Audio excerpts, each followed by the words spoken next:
1987, Square released Rad Racer, or Highway Star as it was known in Japan, for the Nintendo NES. And this was an early race game for the Nintendo NES. Let's see how it holds up today.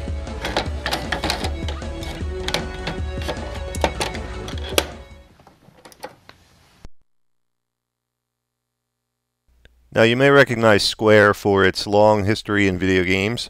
They are now defunct, but they were most famous probably for the Final Fantasy series. But this was only their 16th game ever released.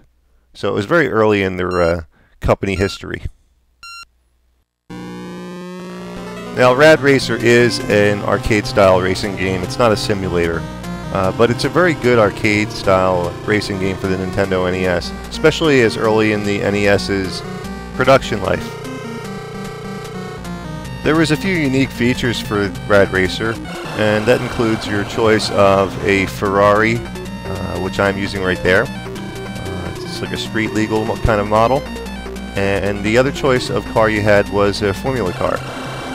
And when you race the street legal Ferrari, the other cars you see on the road are all street legal cars. But if you chose the Formula car, then all the other vehicles on the road are also Formula cars. So that was somewhat unique at the time, the ability to choose which car you wanted to race with.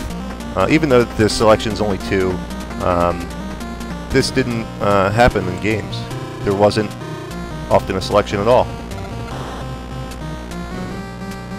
Now there was two other unique features to Rad Racer, aside from the ability to select which vehicle you wanted to use out of the two different race cars. And that is the ability to select different music on the radio. By pressing down on the D-pad, you could cycle through 3 different radio stations.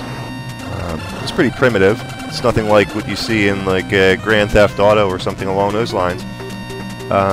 The 3 stations just played one song each and repeated it ad nausea. Or you could switch the radio off, which was a nice feature. If you got really annoyed with the music, you could just switch it right off. Now the other thing that made Rad Racer pretty unique for a racing game on the NES, or any other system for that matter, was that it had a 3D mode, and the game itself came with a pair of 3D glasses. And if you hit select on the control pad, it switches to 3D mode, which is a dichromatic red-blue type of deal. And you have the red-blue lensed paper glasses that you wear while you play. That gives the illusion of 3D. The 3D effect was pretty horrible. It would actually give you a headache if you looked at it for more than 5 or 10 minutes. But it was still a kind of a unique, special kind of thing.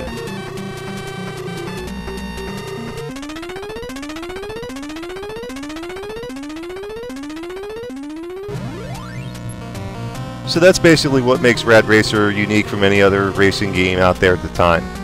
But now let's talk about a little bit of a touchy subject for Square, and that's the fact that this game is pretty much a clone of Outrun.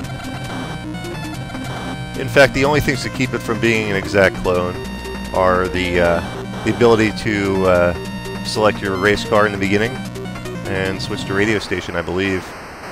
Although that may have been an option in Outrun, I'm not sure. It's been a while since I played Outrun. And of course, Outrun did not have the 3D option.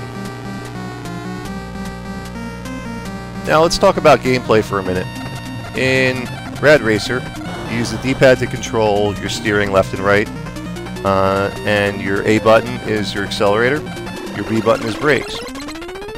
And if you press up on the control pad, that puts you into a turbo mode. But it's pretty difficult to control your steering while you are in your turbo mode, so you really can only use it on the straightaway with any effect. If you use it on any kind of turning part of the track, then you'll just skid off to the side and probably hit some kind of obstacle.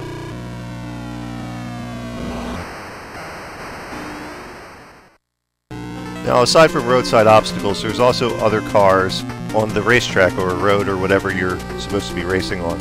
I guess it's supposed to be a road because there's kind of a goal destination and it follows some kind of progression. But anyhow, yeah, there's cars on the road. And when you're playing with the street legal Ferrari, the cars change from stage to stage. The first stage they were Volkswagen Beetle-like cars that had all the physical attributes of tanks. They were like, you know, you couldn't nudge them, bump them, anything. They would just like, it was like hitting a brick wall, basically.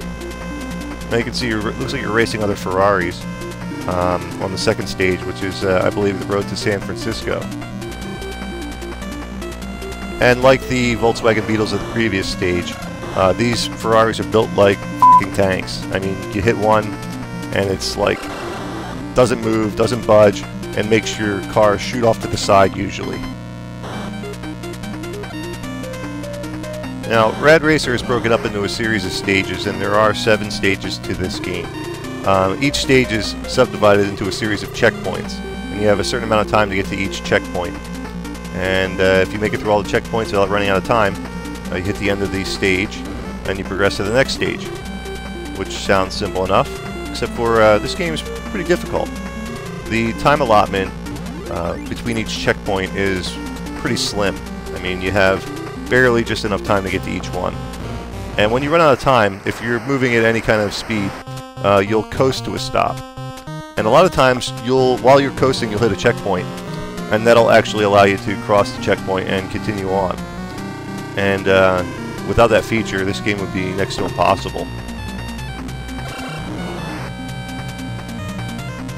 And another thing that makes this game pretty difficult is that there's no continue feature. There is a secret code to continue, which is at the end of the game, you hold down A and hit start, and that will allow you to continue on the stage that you did not finish. But there is no built-in continue feature. Now for the grand question, is it worth the money? And Rad Racer was a fairly popular game at the time it came out. So there's subsequently a lot of copies of it floating around. And you can find a copy for the NES for like $1 or $2, maybe as high as $4, but nothing really mind-blowing as far as cost is concerned. There's just a bazillion copies of this game out there. So it's not hard at all to find, and it's not hard to find cheap. So if you like racing games and you have an NES, it's definitely worth picking up. Would I download it for the Wii Virtual Console? Well, first of all, I'm not sure exactly if it's available, but if it is available, I don't think I'd waste the Wii points on it. Nintendo NES games on the Wii Virtual Console are typically 500 points, which is equal to $5. And I think that's pretty much too high of a price to pay for Rad Racer, when you can pick up a copy of the original cartridge for like $1 or $2. Is it worth $1 or $2? Yeah. Is it worth $5 and the hard drive space to put it on your Wii? I would say not really. I'm Dommy from Classic Games Revisited. Until next time.